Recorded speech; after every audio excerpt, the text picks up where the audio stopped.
కృష్ణా జిల్లా పెనమలూరు నియోజకవర్గం పోరంకి గ్రామంలో బీజేపీ కిసాన్ మోర్చా ఆధ్వర్యంలో గోవు ఘోష వినుగోవింద కార్యక్రమాన్ని నిర్వహించారు. తిరుమలలో అపవిత్రం చేసిన వారిని కఠినంగా శిక్షించాలని కోరుతూ గోవులకు పూజా కార్యక్రమం నిర్వహించారు. ఈ కార్యక్రమంలో కిసాన్ మోర్చా కృష్ణా జిల్లా అధ్యక్షుడు Gopisetty Durgaprasad, BJP, RSS, TDP నాయకులు పాల్గొన్నారు. గోవుల ఘోషతో అపవిత్రమైన హిందూ దేవాలయాలు పవిత్రంగా మారాలని ఆకాంక్షించారు. గోవుల ఘోష కార్యక్రమంలో భాగంగా గోవులను పూజించి పాప ప్రాయశ్చిత్తం చేసుకున్నట్లు బీజేపీ కిసాన్ మోర్చా జిల్లా అధ్యక్షుడు దుర్గా ప్రసాద్ తెలిపారు.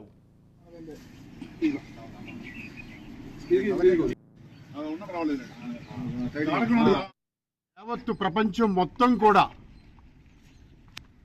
ఒక ఆధ్యాత్మిక ప్రదేశం ఏదైనా అందరూ వెళ్ళి దర్శనం చేసుకునేది ఏదైనా ఒక గుడి ఏదైతే తిరుమల తిరుపతి, అలాంటి ప్రసాదాన్ని కల్తీ చేసిన వైసీపీ నాయకులు ఈ రోజున మీడియా ముందరకు వచ్చి మాట్లాడుతూ ఉన్నారు. సిగ్గుచరం లేకుండా నిస్సిగ్గుగా ఆవు నేతికి పంది కొవ్వుకి వ్యత్యాసం ఏముంది అన్న నీచమైన మాటలు మాట్లాడే ఈ రోజుల్లో, ఈ కలికాలంలో చాలా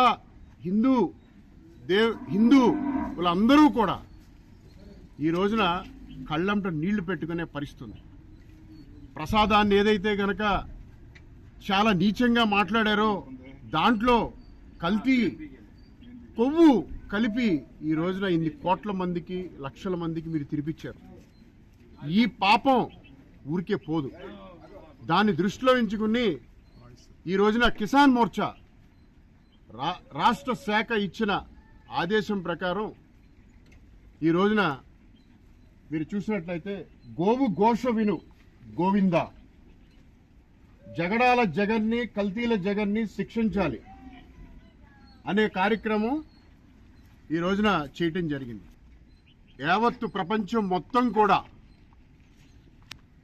ఒక ఆధ్యాత్మిక ప్రదేశం ఏదైనా అందరూ వెళ్ళి దర్శనం చేసుకునేది ఏదైనా ఒక గుడి ఏదైతే తిరుమల తిరుపతి, అలాంటి ప్రసాదాన్ని కల్తీ చేసిన వైసీపీ నాయకులు ఈ రోజున మీడియా ముందరకు వచ్చి మాట్లాడుతూ ఉన్నారు. సిగ్గుచరం లేకుండా నిస్సిగ్గుగా ఆవు నేతికి పంది కొవ్వుకి వ్యత్యాసం